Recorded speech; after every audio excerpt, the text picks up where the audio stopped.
here at the Eli Edith Broad Art Museum at Michigan State University. And along with my colleague joining me here, Georgia Erger, we have the pleasure of hosting this wonderful program tonight. Got a little feedback there. The program this evening is titled Broken Roots, Rust Belt Communities and the Automobile.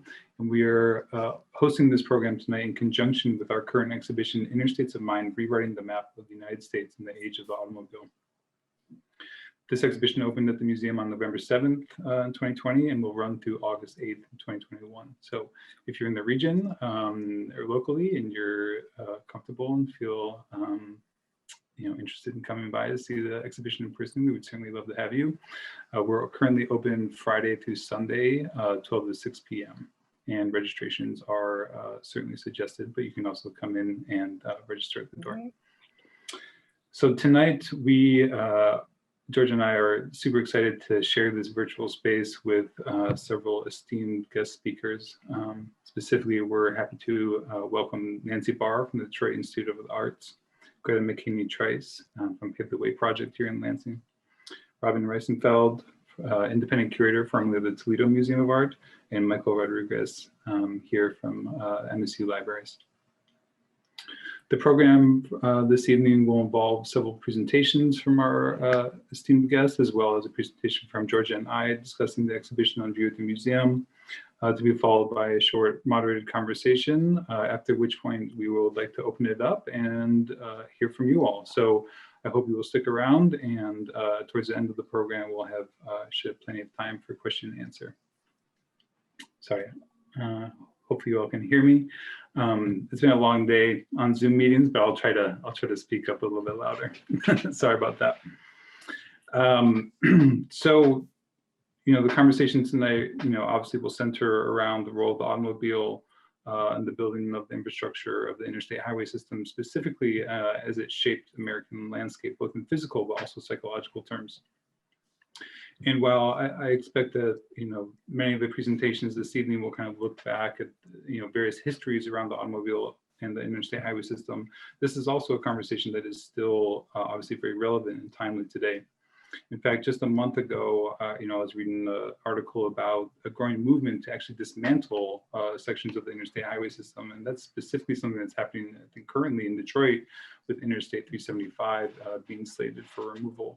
And of course, with the automobile in general, as well as the interstate highway system, there's much to be celebrated, but there's also much to be critically examined. And as is the case, with I-375 in Detroit, I think the discussion around the removal of that section of the highway has also opened up a number of wounds as well. So throughout this conversation, we'll look at the automobile, its impact on the United States, from a variety of different vantage points, and I hope that you will enjoy tonight's program. And with that, I'm going to turn it over to my colleague, Georgia Erger. Thanks, Stephen. Hi, everyone. So wonderful to see so many of you here. I just wanted to reiterate what Stephen said, that following the program, we will be inviting you to ask any questions that you have. So at that point, just feel free to put any questions in the chat, or at that point, unmute yourself and ask any of the participants questions directly. And to that end, I just want to introduce and thank our colleague Christian Perry, who's here with us tonight, and he'll be helping us facilitate any questions that you may have in the chat throughout the program. And although we're coming together virtually from many different locations, we would like to acknowledge that the MSU Broad Museum is situated on the ancestral, traditional, and contemporary lands of the Anishinaabe, Three Fires Confederacy of Ojibwe, Odawa, and Potawatomi peoples. The museum and Michigan State University therefore reside on land ceded in the 1819 Treaty of Saginaw. This statement is an acknowledgement of the ongoing and systemic violent erasure of Indigenous people perpetuated by the U.S. state. And as we gather tonight to discuss the impact of the automobile on the landscape of the United States, I invite you to consider what histories have brought you to the space you currently occupy or inhabit. And so without further ado, it's my absolute pleasure to introduce our first panelist, Dr. Robin Reisenfeld. I'll just give a brief intro before she begins her presentation. Dr. Robin Reisenfeld is an experienced curator with extensive involvement in higher education and the art market. In her recent position as senior curator, works on paper at the Toledo Museum of Art, she increased the museum's representation of artist voices through her numerous exhibitions, educational workshops, and acquisitions. Her notable exhibitions include Life is a Highway, Art and American Car Culture, Picture ID, Contemporary African-American Works on Paper, and most recently, Telling Stories, Resilience and Struggle in Contemporary Narrative Drawing. In 2018, she was selected as the annual curator and critic by the Ford Family Foundation to conduct studio visits with established Oregon artists and deliver public lectures as part of their Connective Conversations program. Her past positions include course director of global and contemporary art at Christie's Education New York and director of the Iris and Gerald Cantor Art Gallery at Holy Cross College, Worcester, Massachusetts. Dr. Reisenfeld earned her MA and PhD at the University of Chicago and serves on the board of the Leroy Neiman Center for Print Studies at Columbia University and is a member of the Print Council of America. So welcome, Robin. And with that, I turn it over to you. Thank you.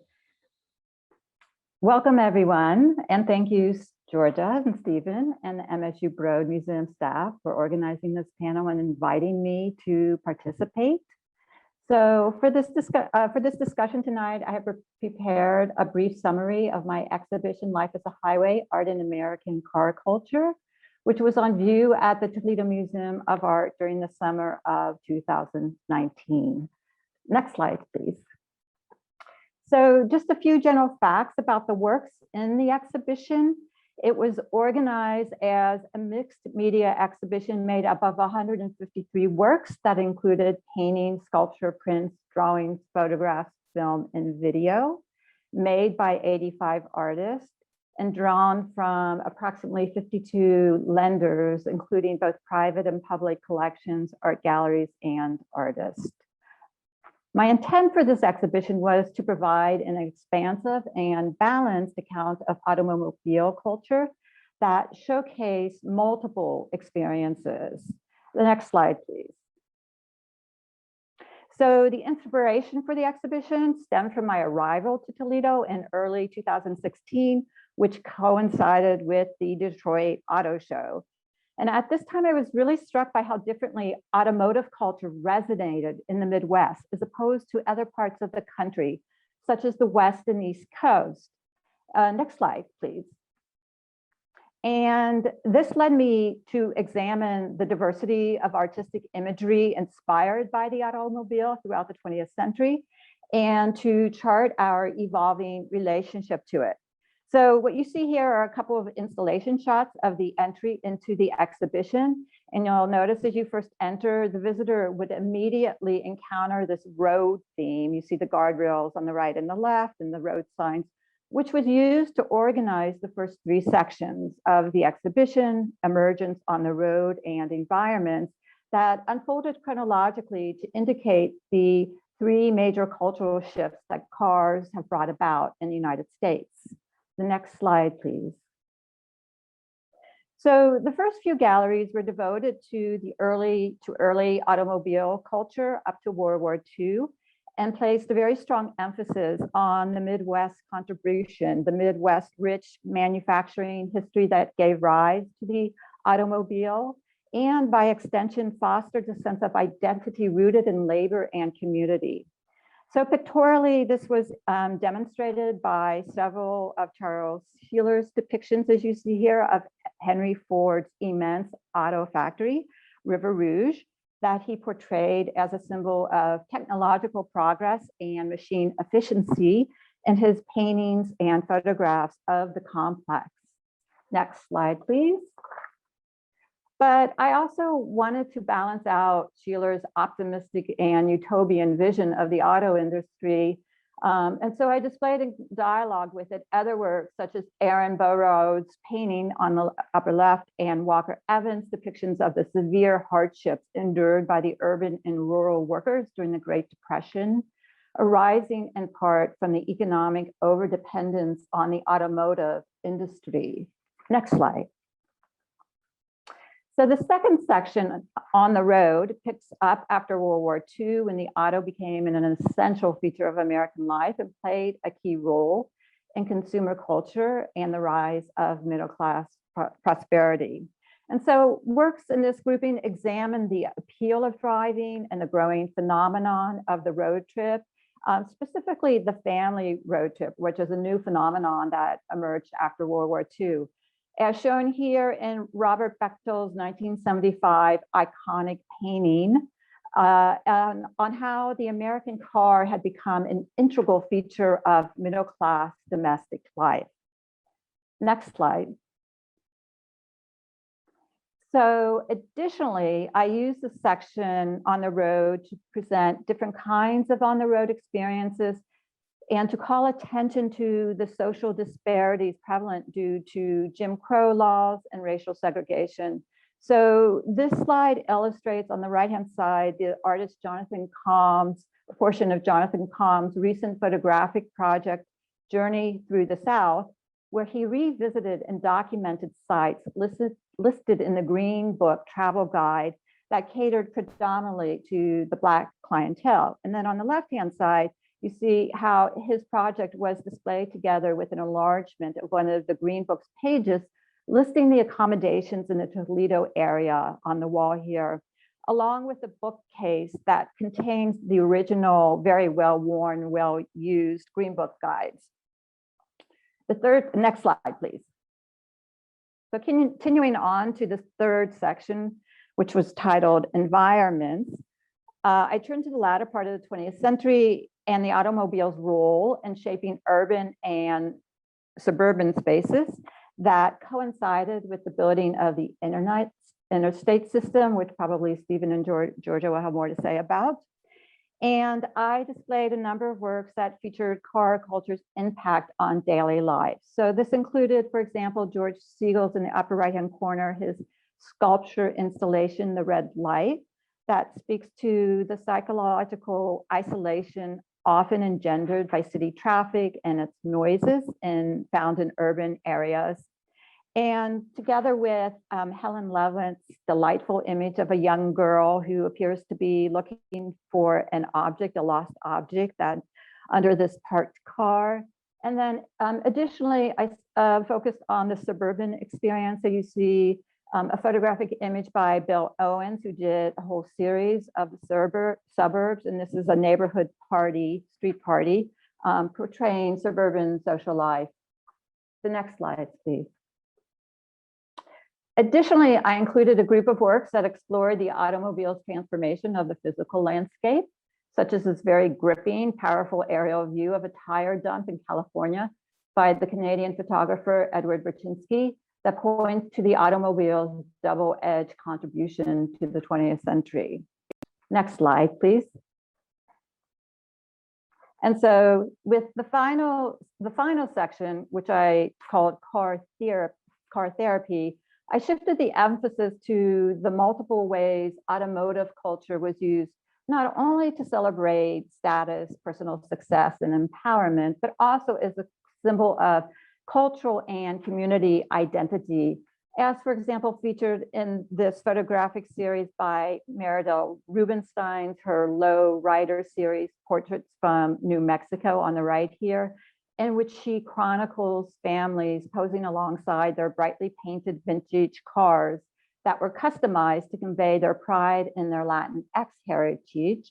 And similarly, on the left, Wendy Red Star's lithographic series of the print series commemorating her Crow Nation's annual parade celebrations that date back to 1904 that now incorporate customized trucks decorated with beadworks, blankets, shawls to showcase her nation's resilience. So that was a whirlwind tour of a very large exhibition, but I want to make sure everybody else has time to give their presentations and for questions. So thank you.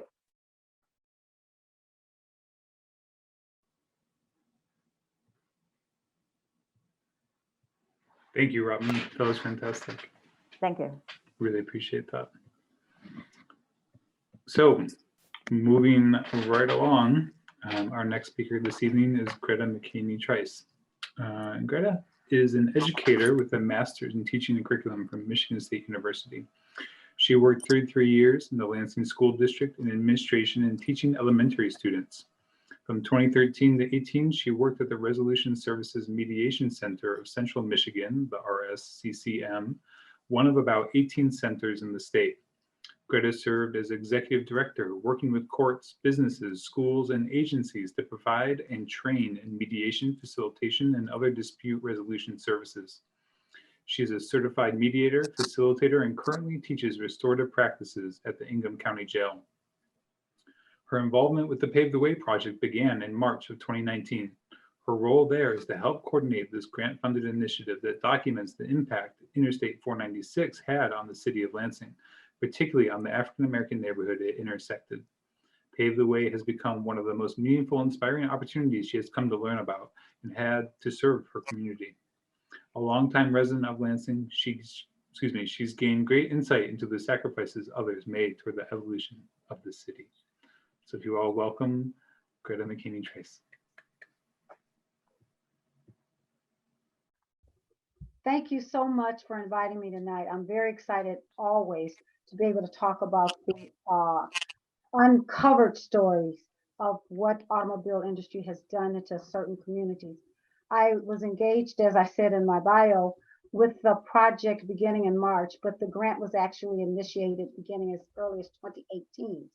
When I became involved, it's a grant between the Historical Society and the City of Lansing. And what we've learned and what we know that due to urban renewal policies throughout the United States of America, beginning as early as the mid-50s through the 60s, many neighborhoods were relocated, destroyed, just like in Detroit, to put in expressways to make it easier to transport goods, trades, particularly in the Midwest, the automobile industry, which fueled so much of the economic growth of these cities as the automobile industry was gaining momentum and becoming the backbone of our Midwest cities. What we also learned that most of those initiatives went straight through the heart of brown, Black, African American communities in almost every major city. So what did that mean? And this project has helped us discover, recover, and reclaim the vibrant communities that were disrupted and destroyed as a result of the interstate movement that happened. In Lansing particularly, that interstate initiative went straight through the heart of a vibrant African-American community that had been building since and before the Great Migration of many people coming from the South to escape Jim Crow livelihoods and lack of thereof, but also to gain viable employment in these factories that were popping up all over everywhere in the Midwest and across the country. What we found was due to redlining, they were obligated to live in certain parts of the city. So they were in cramped living conditions many times because they couldn't branch out to other parts of the city due to segregationism and redlining. That meant they lived in self-contained, vibrant, I don't want to use that word again, interdependent communities where they had businesses, professional businesses, such as doctors and lawyers. They were not allowed to venture into many of the downtown areas. And we're talking about the North. And people forget that oftentimes that the North was just as segregated as the South was, even though there was a little bit more accessibility to certain things. Housing was one of the places where they were not open. It was not open. Schools were somewhat segregated because if you live in one region, then most of the kids went to one region. And so all of that was going on when in 1965, 64, the initiative to destroy the homes that were housing the residents on the sides of St. Joe Highway and now what's Malcolm X. So what did that mean? I would like for you to just imagine what that meant. They were given most times somewhere between 45 days between the time they got the notice to relocation. Many of the people, homes were already paid for. There were many double family, two family incomes, children, extended families sometimes, neighbors that depended on each other. So what this project decided to do, set out to do, was to interview the people that were dislocated and what it actually did to this neighborhood. And the stories we've collected in almost 100 and probably close to 125 oral histories that were collected. Fascinating snippets of what life was like and the devastation that these families went through in relocating to different areas of the city when they were still not open. We have memorabilia that shows for colored only, for white only. Businesses that even if they weren't destroyed, they lost their consumers because they were not able to move back and forth from where they were to purchase the goods they sold or the services they provided. This has been a fascinating, oftentimes gut-wrenching project to hear people reminisce about what life was like before.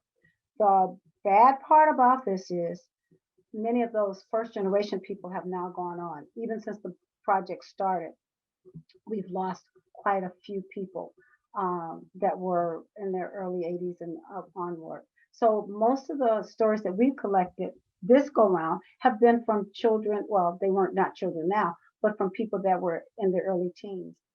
But the stories that they tell about the places they went, how life changed, what their families went through, has just been gripping and enlightening at the same time, because for the first time in a long time, there's not been a cataloging of this stuff. So the Historical Society has been finding some memorabilia we've collected, green books we've collected, pictures, artifacts, but most of all, the memories and the stories that we have come to value, and that in this project, we're doing a documentary. We're making the oral histories available to Michigan State University to be archived for our researchers to do further work. Since this is a very small grant, COVID has interrupted our initiatives to have an exhibit. Part of the exhibit has been shown at the Broad with Mr. Burton's artwork as an engineer whose family was relocated. So we've got vibrant stories that I'll talk a little bit more about a little bit later, but I challenge you to just imagine what it's like to see the home physically destroyed and the people that will remain divided. So the highway goes straight through that. So where people were used to congregating, going to same churches, doing these kinds of activities that we take for granted in neighborhoods, even though we don't know neighborhood, with migratory efforts today, we don't really fully grasp what it's like to know your neighbors, not lock your doors, be able to be self-sufficient within a self-contained environment. So that's what this project has been recovering, and I'm anxious to tell you more in a little bit. So thank you.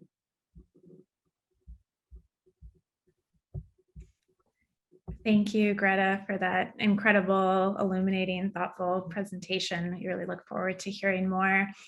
And now I would like to introduce our next panelist, Nancy Barr, and a quick introduction. Nancy. Nancy earned degrees in photography and art history from the College for Creative Studies in Wayne State University in Detroit. In 1993, she joined the curatorial staff at the Detroit Institute of Arts, where presently she is the James Pearson Duffy Curator of Photography and Department Head for Prints, Drawings, and Photographs. In addition to her work at the DIA, she has served on the faculties at the College for Creative Studies Detroit and the University of Michigan Dearborn. A specialist in modernist and contemporary photography, Barr has led the museum in the research, development, and implementation of over 30 exhibitions on photography for the DIA, including Picturing Paris, Daywood Bay Detroit Portraits, Detroit Experiences, Robert Frank Photographs from 1955, Detroit Revealed Photographs from 2000 to 2010, Motor City Muse, Detroit Photographs, Then and Now, Photo Europa, and Detroit After Dark. Barr has authored essays for numerous DIA exhibition catalogs and contributed to a variety of publications, including the Encyclopedia of 20th Century Photography, Detroit for John, Mary Lou, and Mr. Duke, Detroit Unbroken Down, Photographs by Dave Giordano, Auto Photo, and the Bulletin of the Detroit Institute of Arts. Welcome, Nancy, and thank you. Thanks so much, Georgia, and thank you, Stephen, for inviting me to the panel tonight. I really enjoyed the presentations thus far. Greta, I think your research is really important, and I'm looking forward to hearing more about it. And I'm going to talk a little bit about that type of displacement in Detroit tonight, but if you could move to the next slide, please. I'm going to talk a bit about my work over the last 27 years. I've been at the museum a very long time now, and when I came to the museum, there weren't really a lot of photographs of Detroit or of cars or of laborers or even of the city and its architecture. So I've been working really hard over the years to bring that work into the collection by regional photographers as well as national and international photographers, and you're going to see a little bit of that tonight. One of the exhibitions we have up right now really is there to honor Detroit makers in times of transition and change. Please go to the next slide. This is our exhibition, our Gallery of Photography, the Albert and Peggy DeSalle Gallery of Photography, where an exhibition is up right now by Russ Marshall. It's called Russ Marshall Detroit Photographs 1958 to 2008. And I can't tell you how popular these exhibitions are for our public. We notice more visitors when we have Detroit-centric exhibitions overall, and the photography shows have been immensely interesting and popular with our local community and international communities too. But nonetheless, Russ gave us a large gift of his photographs several years ago, and we finally have curated it into a nice exhibition of about 90 photographs. We have over 200 Russ's prints in the collection, and if you could move forward to the next slide, please. Russ is known for like sort of these gritty landscape photographs of Detroit, also very moody and beautiful pictures of the city and people in them and of laborers. And this is a photograph from the Ford Rouge plant, overlooking the Ford Rouge plant in the neighborhood from the Ford Street overpass from 1995. Please go to the next slide. Russ is a photographer largely of labor subjects as well. He worked for a number of labor publications over the years, in particular Solidarity magazine for the UAW, and he took a lot of photographs like this. He had a great affinity for working people, and this is a photograph from the Fisher Body trim plant, which is no longer in existence. This is from 1982. Fisher Body kind of disappeared, was dissolved in the 1980s. Please go to the next slide. Strikers, the Detroit Corp. Here's a striker from the Detroit Coke Corporation on Zug Island, Detroit, Michigan, 1986. This is a United Steelworkers of America member, and if you know a little bit about our history right now, right before COVID, the Great Lakes Steel idled its plants on Zug Island, so that is an area of town where there's not really going to be a lot more labor production. Please go to the next slide.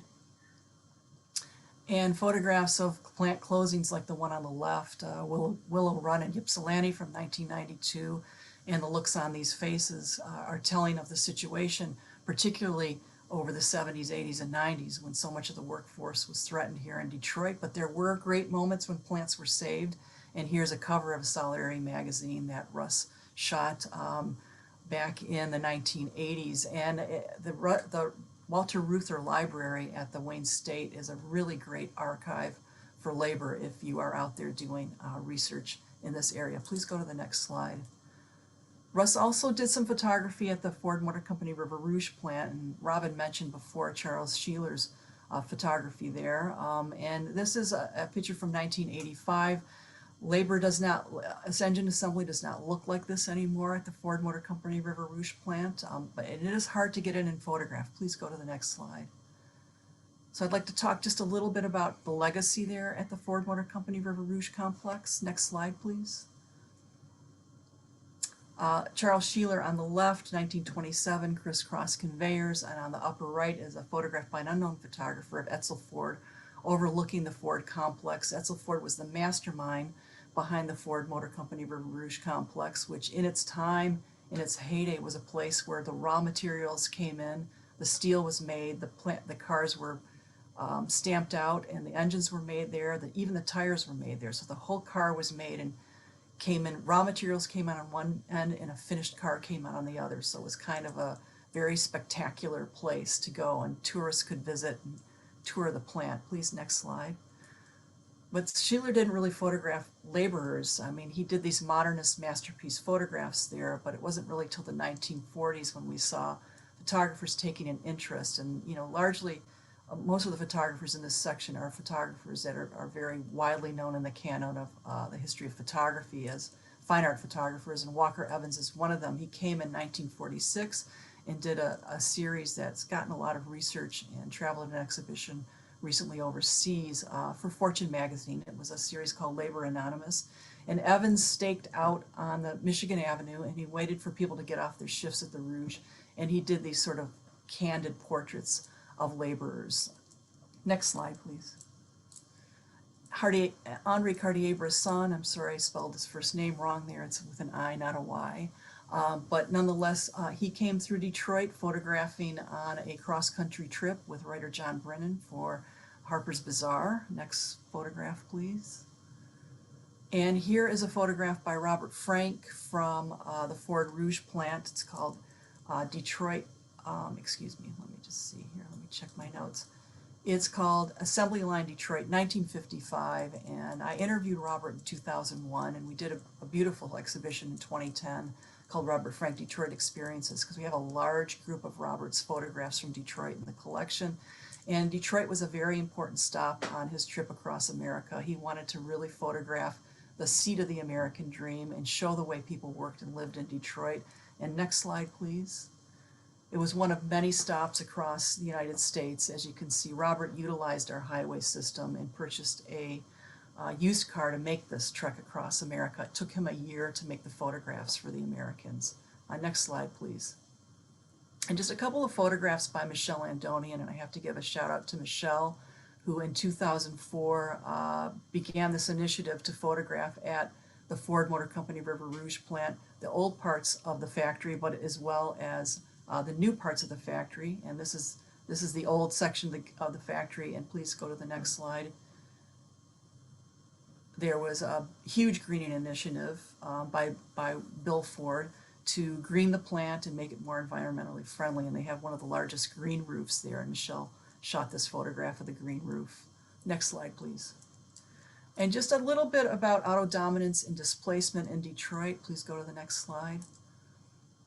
This is a piece called Construction Watchers by Russ Marshall, taken in 1960, and it shows a group of people looking up Woodward Avenue, which is our main thoroughfare in Detroit, and it's in the midst of a lot of construction at the time. This is Detroit post-war. There were urban renewal initiatives that were going on throughout the city. And next slide, please. One of them included the building of the I-75 Walter P. Chrysler Expressway or freeway to the east of the city, and you can see that little half circle at the bottom of the slide is sort of downtown Detroit, and to the right where the dashes are is where the Walter P. Chrysler Expressway was going to be built. And please go to the next slide. This map was included in the brochure Detroit Expressways, which was a souvenir given out on the groundbreaking ceremonies in 1959. This is in the collection of the Walter P. Reuther Archive at Wayne State University, as is the photograph on the right, which shows the neighborhoods that were displaced by this building of the I-75 Expressway. And please go to the next slide. Those neighborhoods were largely where African Americans, where the black community was living. It was an area called Black Bottom, which was called that because of the rich dirt in the soil that was around the Detroit River. But housing and displacement regarding the freeways and building and lack of good housing for the black community was a problem in Detroit for many, many years. And here's a rare photograph by Ed Schwartz from 1942 of one of the protests calling for better housing for the black community. Next slide, please. And I want to just briefly talk a little bit about the future and some of the work we've been collecting and some of the projects I've been working on the past few years. Post-industrial, post-automotive Detroit. Please go to the next slide. This is a wonderful photograph. We're buying a few of the photographs by Brian Day right now from his series, Detroit from Above. Brian did a whole group of photographs, extensive series, drone photography, looking down at Detroit, different parts of Detroit. And this particular photograph resonated with me because it was done during the celebration of Juneteenth in 2020. So this was during COVID. But Hubert Massey, who's one of my favorite artists from Detroit, is a muralist. And he got the support of one of the local foundations to help fund this mural. And he employed the help of Detroit high school students to get this mural on Detroit Avenue. I'm sorry, on Woodward Avenue. Please, next slide, please. And Corinne Vermeulen is a Dutch photographer who lived in Detroit for about 10 years. She lived on the east side of Detroit, and she was really taken with all the community groups and all the altruism, the spirit of altruism in Detroit. And bicycle culture is very big in Detroit. Many people ride bikes and don't drive cars anymore. There are plenty of bike lanes now all over the city, and this gentleman was part of the East Side Bike Club in Detroit, and Detroit has this tricked out, fantastic bike aesthetic here that Corinne captured with part of this series. These were part of the Detroit Walk-in Portrait Studio that showed at the museum in 2017. And next slide, please. And I can't not talk about a lot of the ruins photography that went on in the later part of the last decade. This is a photograph that was pretty celebrated. It was on the internet. You can see it on the internet quite a bit. And this is by Scott Hawking, who's actually a site-specific sculptor and installation-based photographer. This is called Ziggurat from 2008. Scott went into sites like this. This was the GM Fisher body plant over by I-75 that had been closed for years, and Scott gathered materials within the building and created sculptures out of them. And next slide, please. And I couldn't not talk about the Michigan Central Station. This is kind of ruins photography at its height. This is a photograph by Marchand and Meffra, French photographers who came here and for 5 years chronicled the ruins of the city and created a book called The Ruins of Detroit, published by Steidl. Very popular in Europe, and this was the cover of the book. And again, as I said, this was kind of the height of ruins porn. Michigan Central Station was built in 1913. It was closed in 1988 and sold to the Maroon family, who kind of left it closed up and abandoned for many, many years. Next slide, please. Until it sold very recently to the Ford Motor Company. And here is a recent photograph from 2018 by Dave Giordano, who's been photographing here in the city since 1973. He's a Detroit area native, now lives in Chicago.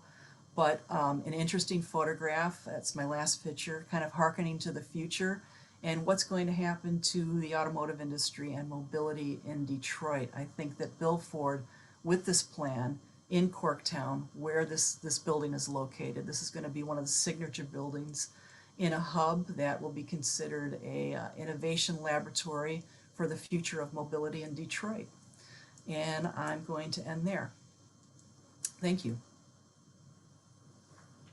Thank you, Nancy. That was fantastic. It's almost as if we planned it. The number of different kind of interconnections between the presentations already.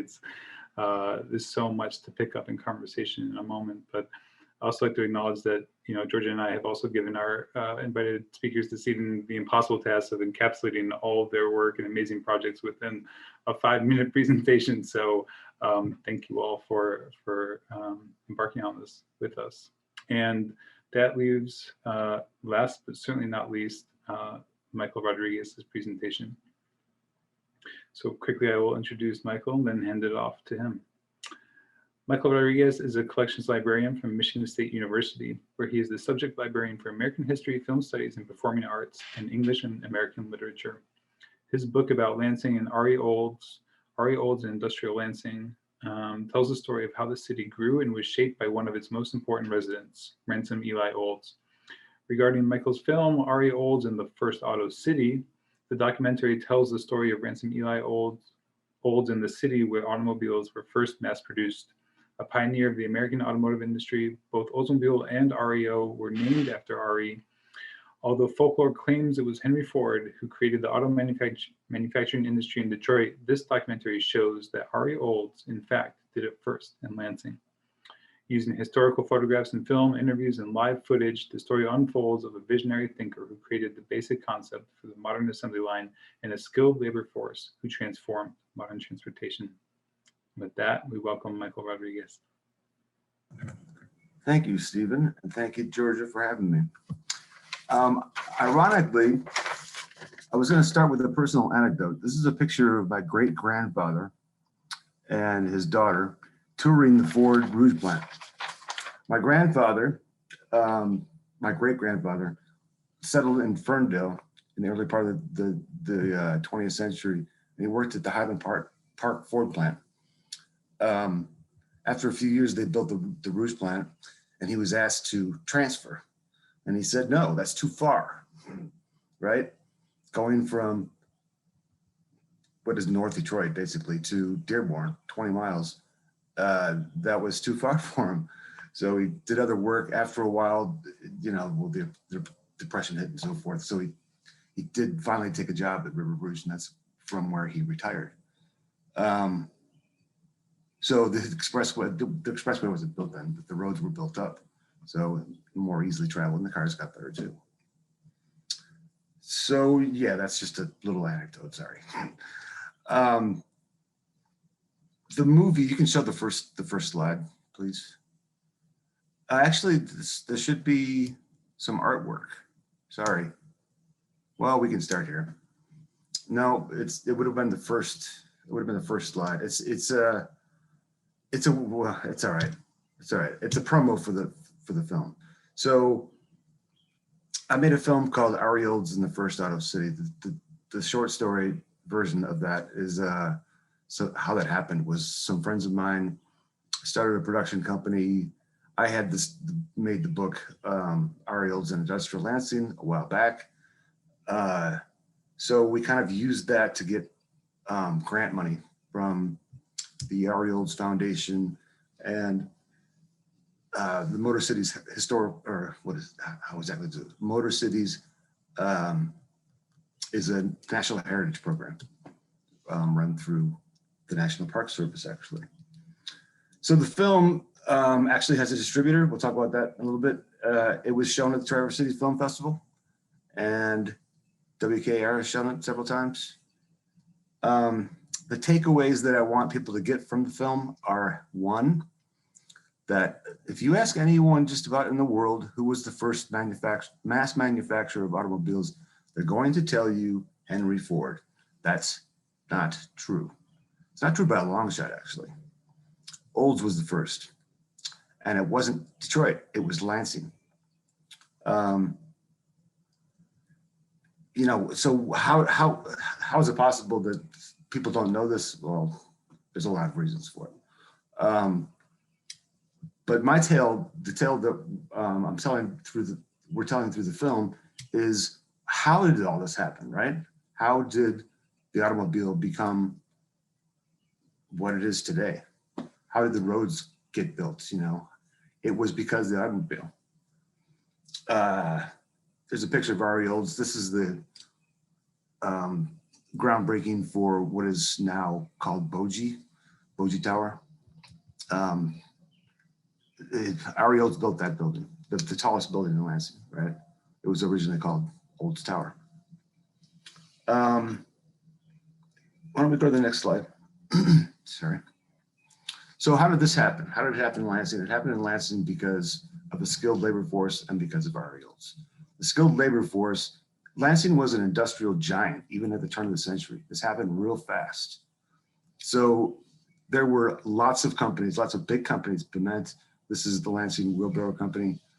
There was a very skilled labor force, right? That Olds could plunder for starting his companies. Go ahead to the next slide, please. So alongside of all this other industry, Olds' father started a motor shop down by the river. Olds grew this into a very big company. And that's how Oldsmobile really got started. because of the success of the motor shop. So also, you know, again, the skilled labor, but also think about how good Ariels was at manufacturing motors and what he knew about steel, right? So things had to work. They had to work well. Next slide, please. You look carefully at this picture. This is Olds, right? This is Olds' vision of the future. On the left side is called A Tale of Two Cities.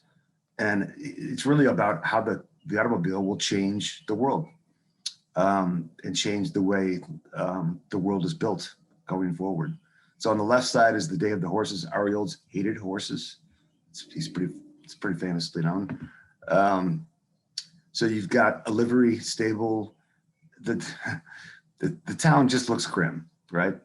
This is the picture painted is that this is not a very nice place to live. On the right is the age of the Oldsmobile. I don't know how they got rid of the telephone wires. Lansing never did that. But everything's clean, right? Sidewalks, paved roads.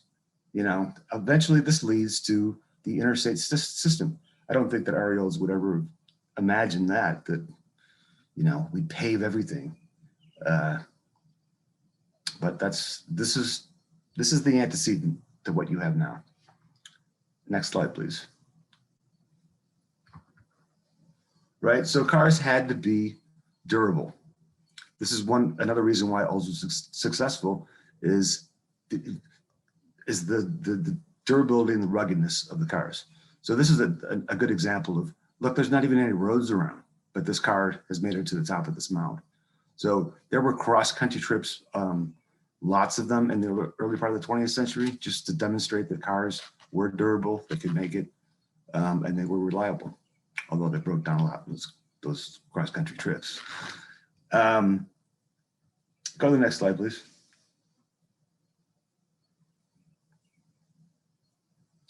Oh, well, here's a really exciting picture of a catalog record.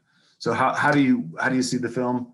If you're an MSU affiliate, just go to the library catalog, MSU Libraries catalog, and search for the title, Ariels in the First Auto City. You can watch it, it's streaming online from that link there.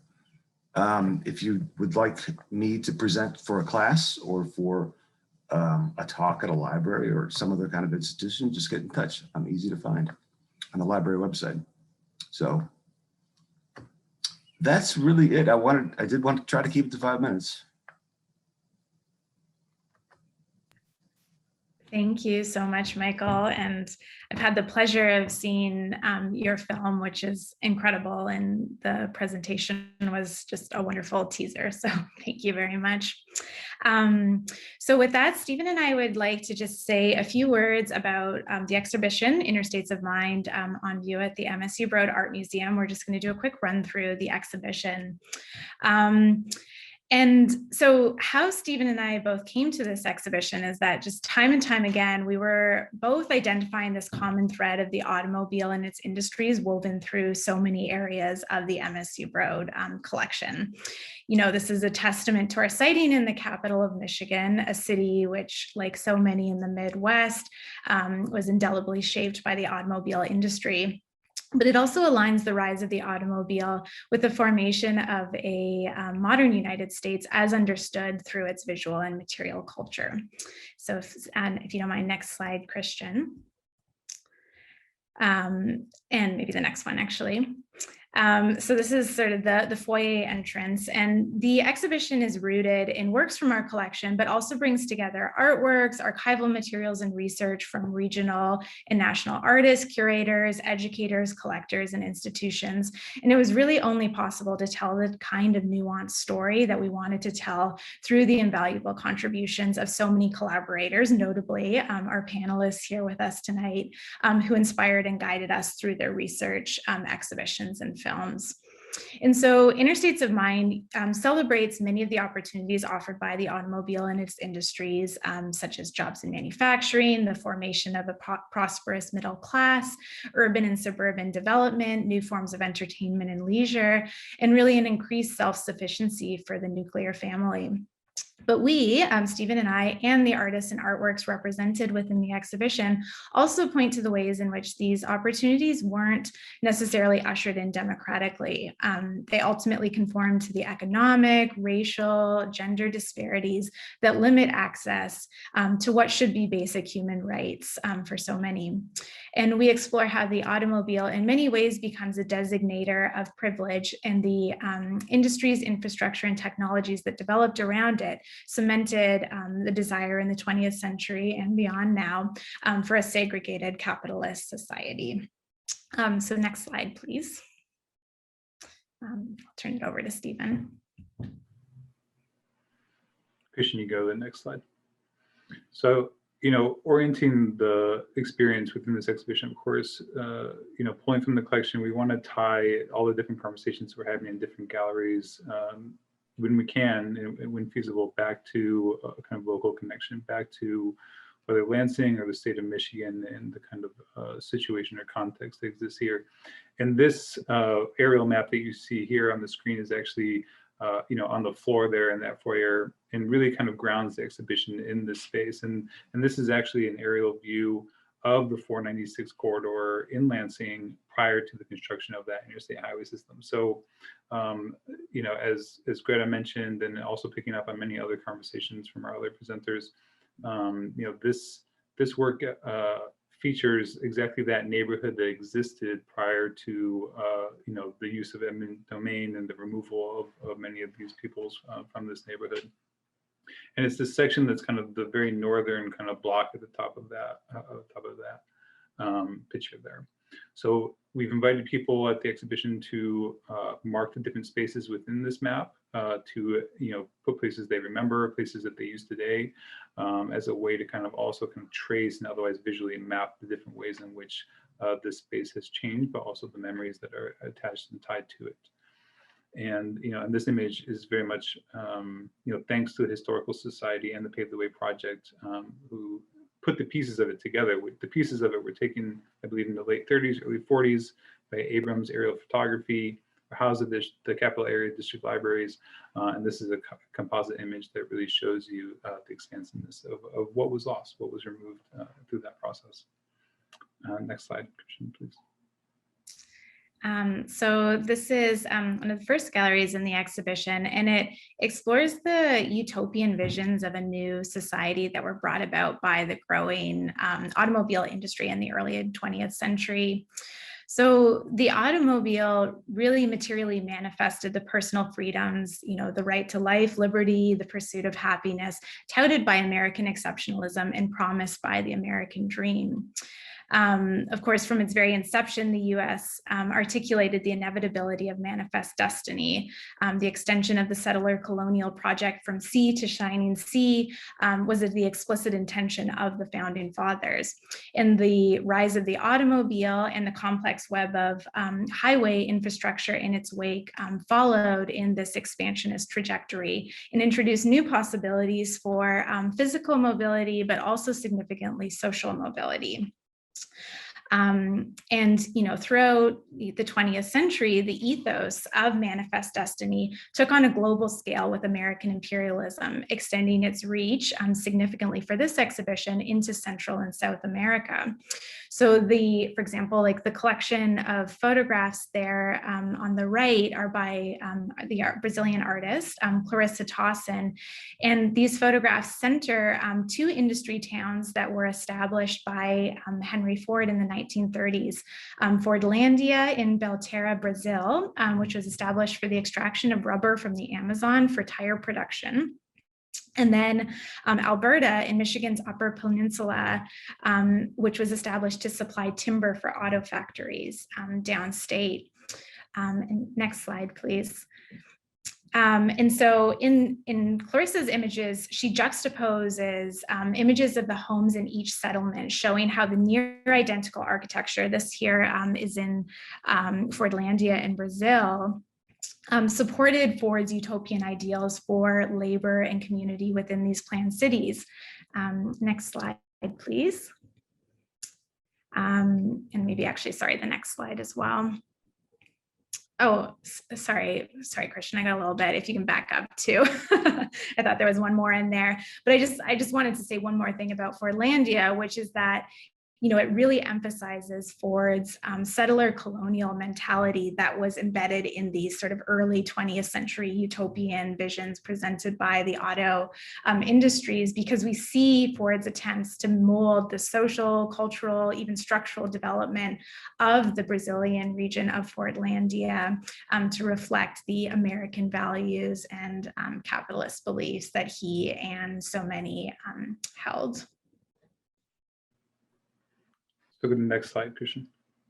So again, kind of contextualizing, you know, the artworks in this gallery, we have, you know, archival and documentary materials. In this case, some photographs from what was known as the Ewing Galloway Incorporated as a company, essentially a very early kind of stock photography type of endeavor. And here you have images from the Packard plant in Detroit of again, laborers working within the factory context. On the image of the left, I love this image. The individual is actually listening to the motor using a stethoscope. But this gallery kind of bookends the exhibition. But of course, with all these utopian ideals and visions of this great future, if you go to the next slide, Christian, we are also met with, again, artist Scott Hawking's documentation of the Packard plant as it exists today, or in this case, in 2010. Where Scott produced this body of work known as the Garden of the Gods, shot within the Packard plant. And so you have, again, almost 100-year difference between the Ewing Galloway photographs and then the presentation as it exists today. And we understand that, you know, many of these utopic visions and ideals remain yet unrealized. Next slide, please. So this next gallery explores the mythic status of the automobile and the very real ways in which it captured the popular imagination. And Robin actually talked about this in her exhibition and a little bit in her presentation as well, just that, you know, by the mid-20th century, the car had kindled an explosion of visual imagery that drew upon it as an icon of middle-class prosperity, post-war freedom, and individualism. And we see this in the works. Around the corner, we've got Rouché's iconic pop art prints of gas stations. On the left there, you see John Bader's screen prints of roadside diners. On the right, we've got this really wonderful series from our collection, the American Roads portfolio, by 20 different artists, documenting sort of the vast open highways, the American road trip, and all of its kitschy roadside attractions. Next slide, please. There we just see the American roads again, some of the WPA works that were also sort of exploring the open road and the possibilities for documentation that it provided. Next slide. You know, other iconic pop artists such as James Rosenquist, John Chamberlain, all of these artists working in the 50s, 60s, and 70s, and they really devoted themselves to this expanded visual culture that was ushered in by the automobile, you know, from its graphic designs, the signage, and really just like the slick commercial appeal that we see, for example, in that James Rosenquist piece on the right there. Next slide, please. Okay, we're going to move quickly through the next sections of this, but who doesn't love a great timeline?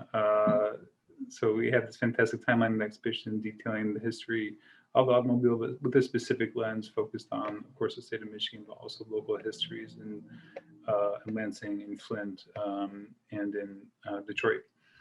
And next slide, Christian. Contextualizing this area of the exhibition, we also touch upon the Green Book. Elsewhere in the exhibition, we actually have a copy of the Blue Book, which was, of course, produced by AAA, starting at the turn of the last century. And here, examples of the Green Book dedicated or, you know, specifically provided for Black travelers and people of color. And next slide, please. In this section, we also worked with the Julian Zamora Research Institute at the MSU at the university to also detail the story of Latino workers within the auto plants, some of which you see featured here on the left. three generations of auto workers from the Flint community, and on the right, Marta Bobillo. And that's another feature of the exhibition is actually layering in various forms of interpretation over the exhibition. So Marta actually, we have excerpts of interviews that were done with her, describing her experiences, not only as a Latina woman, but also, a woman working in the plants and some of the sexism that she experienced in doing so. Next slide, please. Here we have featured this incredible, going back to the Interstate 496 in Lansing, this incredible scrapbook that was put together by an individual by the name of Richard Letts, that was also identified and provided to us by the Historical Society in Greater Lansing. So thanks again to Greta, and also Bill Castanir, the president of the Historical Society, in pointing us to this resource. The scrapbook details essentially the entire process, news coverage, questionnaires, propaganda, everything you can imagine around this effort. So it's a pretty remarkable historical document of that initiative. Next slide, please.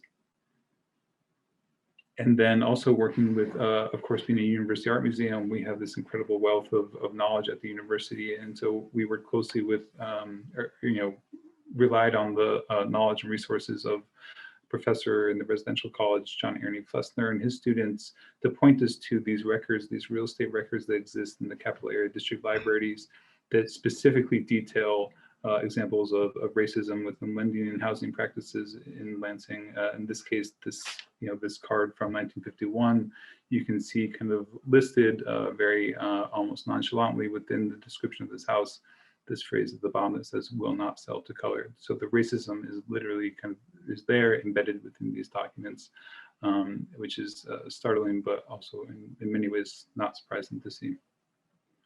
Next slide, please. Okay, moving into the final gallery, here we have featured works that take on a little bit more of a formal interest in the automobile, the ways in which the automobile and its infrastructure, its materiality has inspired artists over the years. In the center of the gallery, incredible sculpture by Richard Hunt on loan from the Detroit Institute of Arts. Behind that, incredible works by Chikaya Booker. They're actually owned by by Michigan State University, on loan from ourselves, so to speak, and presented within the museum. And then a series of photographs from Ralston Crawford, detailing a junkyard, a car kind of lot outside of Boulder, Colorado. Next slide, please. Yeah, and then actually next slide, if you again. So this back area of the gallery really explores specifically how the automobile industries in Michigan, specifically Lansing and Detroit, became these social forces around which strong community ties developed and economies, of course, both flourished and declined. So it features Detroit and Lansing-based artists. On the right here, for example, we've got Margot Wolowick in the back, Matthew Angelo Harrison, and on the right there, Bruce Thayer, all Lansing or Detroit-based artists who themselves or their families worked in the audio industry and sort of embed their lived experiences into their works. And then in the back corner there, I just want to point out, I know it's hard to see, but the Detroit-focused portfolio was also really an anchor, which includes photographs by some of the artists Nancy was speaking about, Russ Marshall, Michelle Andonian, who are working in a documentary tradition to capture, exactly as Nancy said, the changing industrial landscape of Detroit and the humanity that we see in these photos behind automobile manufacturing within these factories. So next slide. Okay, last slide. Just quickly bring it back home. In this gallery, we also feature a lot of materials related to Ari Olds and the Oldsmobile factory. So you see here some, early pamphlets and information produced by the company, creating this sense of family within the factories, which of course was also picked up by the unions, by the United Auto Workers, this notion of family and kinship being a very strong social bond within the automotive industry. And I think we'll leave it there and turn it back to open it up for more of a conversation. Thank you all for sticking with us. I hope that you all can stick around a little bit longer. We're going to pose a couple questions to our invited guests, and then we would love to hear from you all if you all have questions in mind for us as well. So to begin with, I'd like to ask the question, all of us here are connected in our interest in the automobile and dissecting its many histories and entanglements. If each of you could share a little more about your path to this subject, what it means to you personally, and what you hope others learn or gain from the experience of your different projects. And because we haven't heard from Robin in a while, I'm gonna call on Robin to speak first. Okay, sure. So yeah, I mean, I touched upon how I sort of came to this topic and how my interest began to really just kind of grow and grow and grow. And I do want to just emphasize that I encountered so much material, and the exhibition could have been 5 times as large as it was.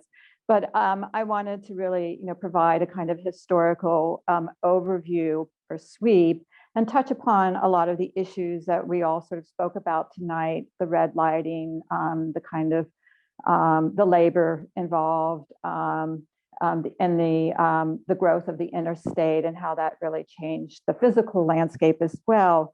In order to really sort of think about, by giving this sort of historical overview and problematizing it as well, which is one of my goals, because one of the things I did in my research was, of course, look at prior publications and exhibitions on culture. And there were relatively few that had occurred in the United States and on sort of a large scale. And the one that I did encounter was the largest one was in the 80s, and it was somewhat dated. So what I really wanted the visitor to come away with was, at this moment when the auto industry is about to sort of step into a new era, how do we envision the future role of the automobile? And we could talk another 3 hours about how the road and the automobile was naturalized. Basically, we sort of take it for granted that this was the only way to exist, when in fact that's not the case at all. And so now there's this opportunity, I think, to really rethink that. The automobile really sort of in this country pushed away other forms of transportation, public transportation, for most of the United States. And as Nancy sort of referred to, the return of riding bicycles and other forms of transportation. But I think it's a really great moment right now to consider what the role of the automobile should be. And there are all these discussions at this moment that are occurring around that.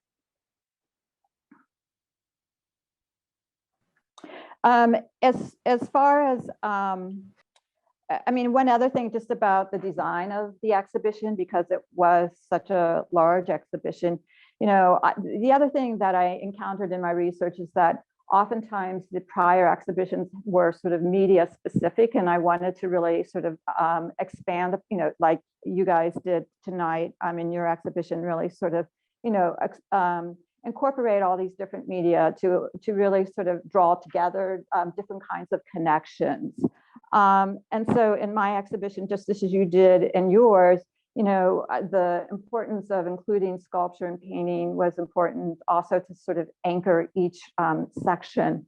And the Sheeler work is, the work itself is so important for this area, but sort of surprisingly, his depictions of River Rouge, the paintings are very rarely shown in the Midwest. There are 4 different versions of River Rouge that he painted, at least. And it was probably one that I showed you was the one that I was successful in obtaining for the exhibition, which was probably one of the most difficult works to obtain. I was turned down by all 4 institutions the first time I tried. And I think the one that I did show you, the classic landscape, was after the 3rd try that we were finally able to succeed, because it just is, I think, such an anchor point for exploring, the visual history of the automobile. Thanks, Robin. Yeah, that's so much to think about, and I want to take some of the ideas that you just put forward and kind of turn them over to Greta, if you're willing, Greta, to also talk about. You talked a little bit about your path to this subject.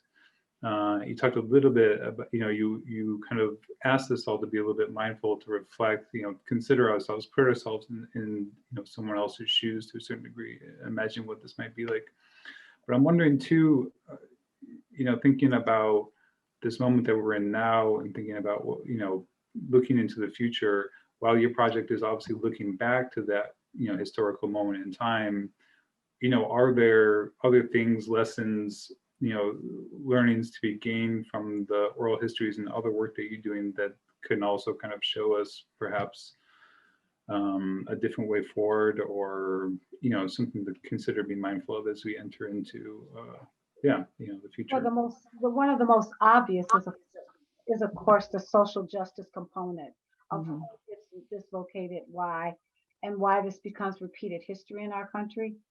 Disenfranchisement, we're dealing with gentrification right now. We're dealing with political boundaries being reset, and the reasons behind some of those are to disrupt voting blocks or blocks of people and voting rights. So we've gone through a tumultuous last couple of years, and thinking about those in terms of what does that really mean for the moving forward of reestablishing civil rights for all people. There's a saying that says if it happened once, it's more likely to happen again. And unfortunately, we can see this pattern happening over and over and over and over again. So I think the history will help us not only just look at it that it happened, but more like what needs to happen so it doesn't keep happening. So I think that's one of the biggest things that this history, for me, begs the question, and we're talking about in all redevelopment initiatives, right? Of course, in education. So all of this boils down to how schools are being, God, who knows what the whole COVID thing is going to do, but in terms of the educational system and so in every human aspect, this project speaks volumes to businesses, commerce, it just does.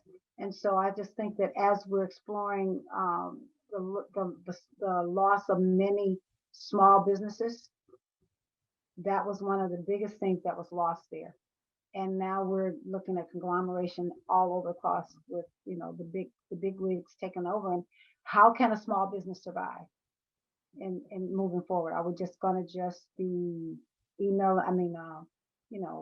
ordering everything online and having it developed? And if that becomes the case, how do other people get into that market?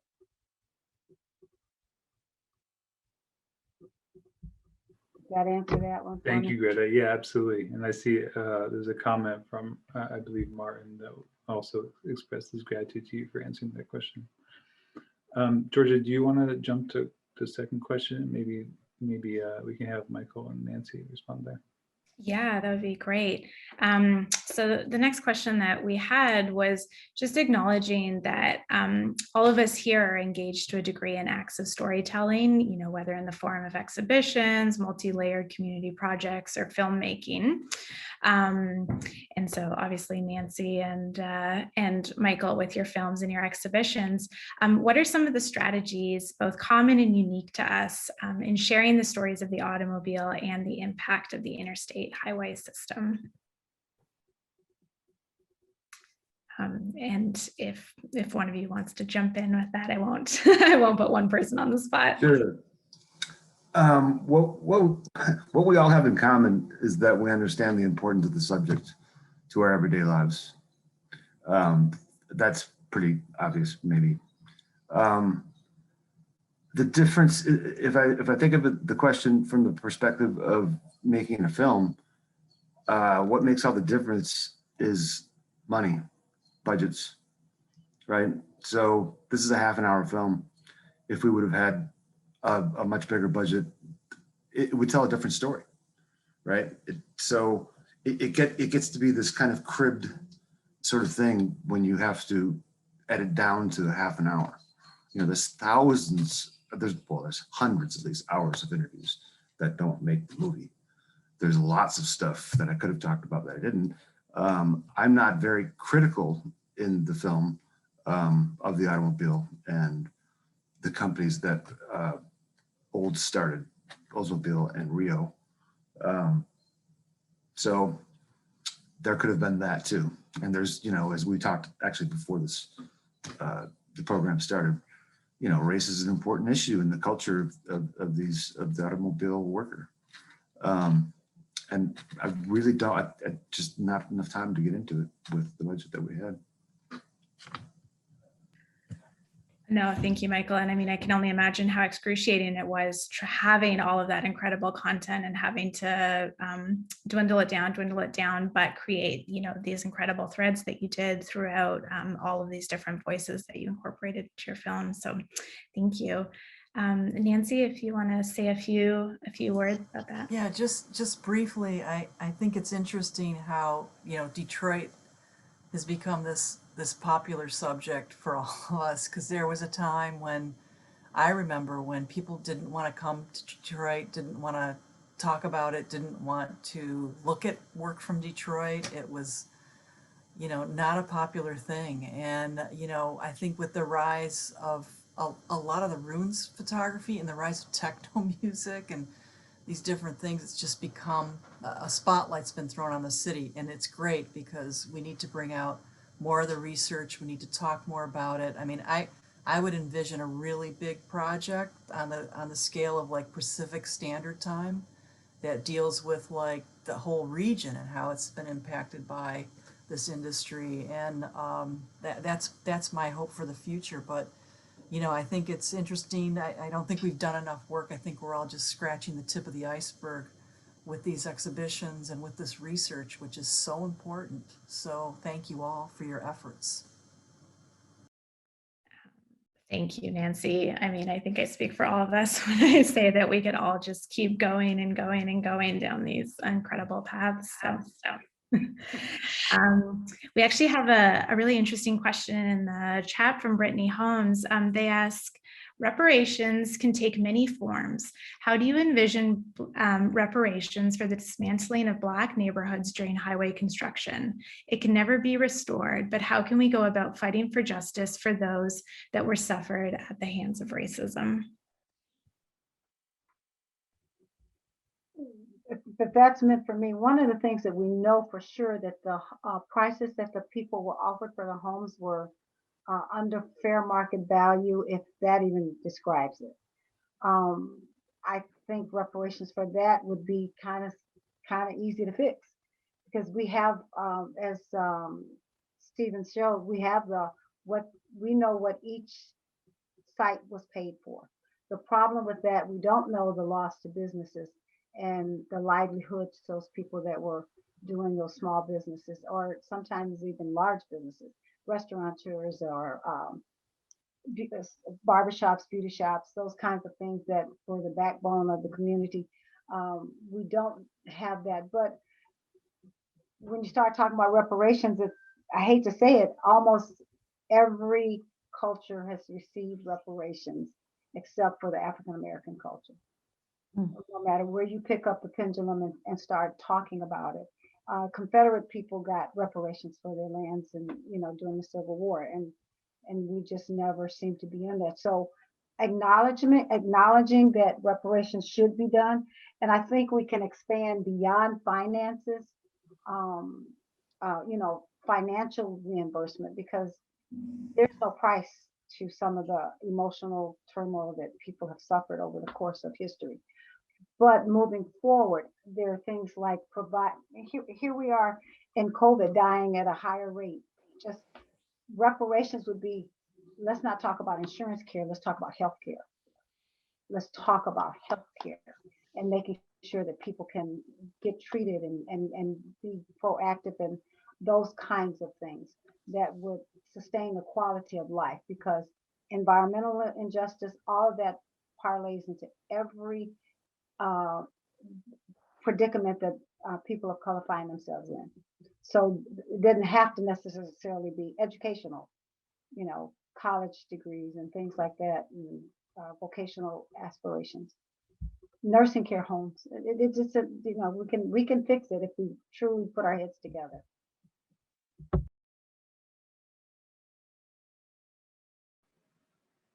Thank you, Greta.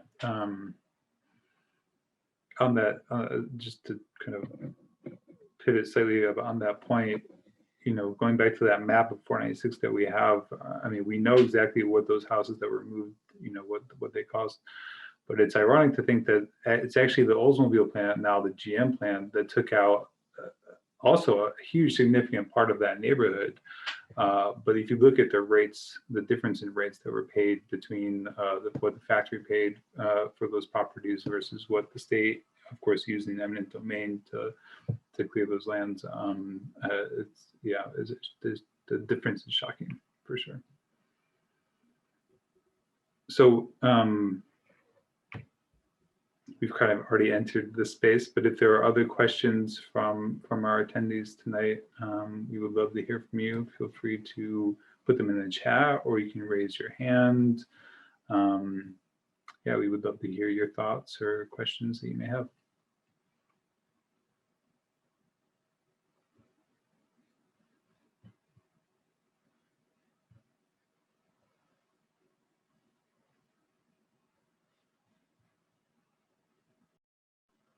Everyone's feeling shy tonight. We covered so much ground that there's nothing left to be said.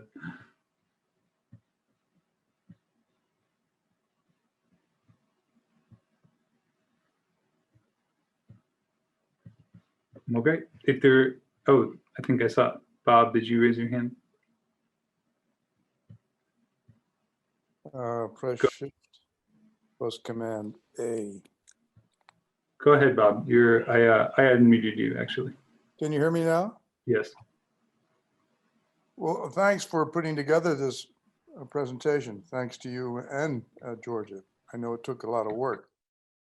The emphasis tonight has been on the social history, the aspects of everything which led to so many transformations in the economy, and with a lot of relevant information with respect to the Blacks and other minority groups who got caught in the middle of all this. The one thing which I found very interesting about the exhibition was the beauty of some of the images, just not so much that there was a relationship to just the cars, but just the fact that a piece of shattered glass, a fender catching the light in a certain way, all of this struck me as being quite beautiful. Now, the history behind that is something else, but I think it's important to separate the history behind all of this with the intrinsic beauty of the images themselves, or the truth. I would say almost like a truthful beauty to it. And if anyone wishes to address some of the non-historical aspects of what I'm trying to talk about, I would be interested in hearing that.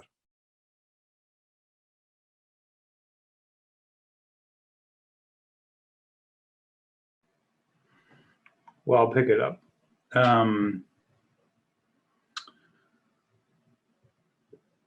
I mean, first of all, I appreciate your question, Bob. Thank you. Yeah, I absolutely appreciate that. And we, within the exhibition that George and I put together, there is kind of one space, of course, where, your late father's work is presented that does focus more specifically on kind of materiality, formal concerns, aesthetics, and things of that sort. But certainly, that conversation is not contained only to that space. It carries through the entire exhibition. And so there's, I think, Robin touched on this too. I mean, there was also an interest in showing, a great range of works that is produced in response or inspired by and otherwise touches on various aspects, of the automobile and its many complexities. Artists use automotive paints and things like that. I mean, that are inspired or otherwise by the manufacturing. Richard Hunt, which is featured in that same gallery, talks about his process as a kind of, assembly line type production, and so there's all different ways that certainly you can think about the artworks that are on view and look at the exhibition from different ways. And that's one of our goals is certainly to offer people a multitude of experiences when they come to the museum, when they see an exhibition like this. From my personal perspective, I don't think you can disassociate the social histories from the artworks being made, knowing that many of the artists, if not the majority of those artists, were very much themselves immersed within those histories and thinking about them and addressing them within their work. And so as curators, it would be a disservice to ignore that aspect of the artist's work and what their intention was or whatever their inspiration was in the making of the work itself. But that in no means should necessarily overshadow considerations of the aesthetics, beauty or other considerations when we're thinking about the artwork. And you're right, I mean, that's almost an entirely another panel that we could have talking almost specifically about the artists and their processes and how they make their works and what their works do to us as visitors, as audiences.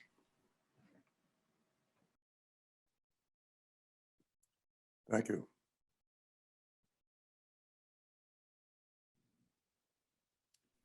I've got my hand up. Go ahead. Go ahead, John. Why don't I jump in? I think in terms of one of the things that Bob raised, but if you think about the way that the car has changed art to a great degree and a certain amount of society, especially for most of the people on this Zoom, we went from an air-conditioned house into an air-conditioned car to get to an air-conditioned workplace, and then went back again. The car was an extension of the home. That is, to the degree that you made it as luxurious as possible so that, the back seat felt like your couch, or even better. I'm surprised, in a way, if you think about it, that much of the great art that we're used to in the late 20th century, let's take Ansel Adams as a perfect example. Ansel Adams drove everywhere to take those shots. There was no other way that you could get to the places that he was shooting unless you were driving by car to get those shots. So I think that the car is often a missing part of much of the art that we take for granted, because there was a car in the background. You put it in the foreground. In effect, you've shown the fact that the car was as much, or could be, a subject of the art as a form of transportation to get us from one location to another in that way. Yeah, I'll just quickly respond, but I don't want to commandeer this entire conversation. But that's actually was I thinking behind the works that we included in the exhibition that are kind of more WPA era photographers, Dorothea Lange, Walker Evans. If you look at that section of the exhibition, a lot of the work, it doesn't actually have anything to do directly or kind of confront the car or the automobile in any significant way, but it is about access, because it was at that time in the 30s and 40s that road systems were suddenly starting to be built up, and so it was that access that they had by way of the automobile and the developing road system that provided them the opportunities to document the country. I would also say that the government support of that project was an important consideration for us to include. The role of artists in documenting life in America and kind of training an eye on the experiences of Americans across the country is something that's I think also quite important to include. And certainly also has relevance today. The American Rose portfolio that Georgia mentioned, was very much modeled after that same same format. And certainly I think, there's a whole nother discussion that could take place as well is how are we supporting artists who are doing this work today? What would that look like? What are the opportunities to also, provide the resources and funding for artists to be documenting the situation that we're experiencing in this very moment. So that's again a large topic, but I'll just put it out there. We do have a question in the chat from Brittany Holmes. They said, can you speak to the impacts of environmental racism in the history of the automobile? Not only did the automobile industry destroy neighborhoods, but continues to disproportionately impact marginalized communities, especially when considering pollution and access to resources for transit justice.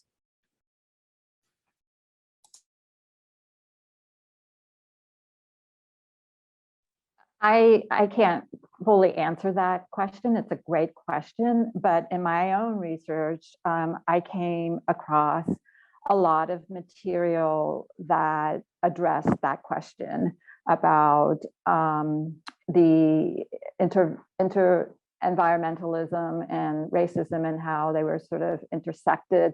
Again, it's more of I think of a sort of a social science topic than specific, and then sort of related to the more sort of artistic, but there's certainly a lot of overlap. And so, yes, there are a lot of historians who have pursued that topic and have traced its history up until now. That's off the top of my head. I can't really think of finding the authors. I can refer to you. One, Cotton Seiler wrote a book about automobility and how it really suppressed a lot of populations and the repercussions of that. So I can share his name with you, but I would have to do some more digging to recover the other authors who I found. But there is quite a lot of literature on that.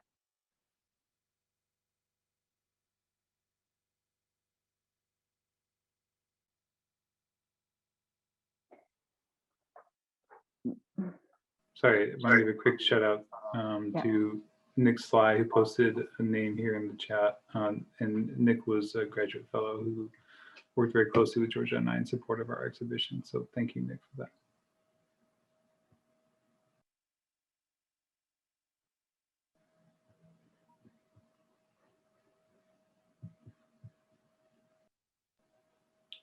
Well, I'd say if there are no further questions, we certainly went over our allotted time, but thank you all those who hung with us, stuck it out, and I hope you enjoyed this evening. And I have to say, I'm sure Georgia echoes me, I can't thank our guest invited speakers enough. Nancy, Robin, Greta, Michael, thank you for joining us tonight. Thank you for bringing your ideas. Thank you so much. Thank you for sharing your work. Really fantastic evening. And yeah, I guess, it seems like maybe we need to do this again. A whole new range of topics, but yeah. So, and for all of you, again, thank you for joining us this evening. Again, if you feel comfortable and willing and able, we'd love to see you at the museum. Please also go check out, I know Nancy's exhibitions is up at the DIA, and look forward for more on Pave the Way Project. And yeah, and if you have time, check out Michael's film. Okay, with that, I'll sign off. Thank you all, and enjoy the rest of your evening. Thank you. Thank you, Stephen.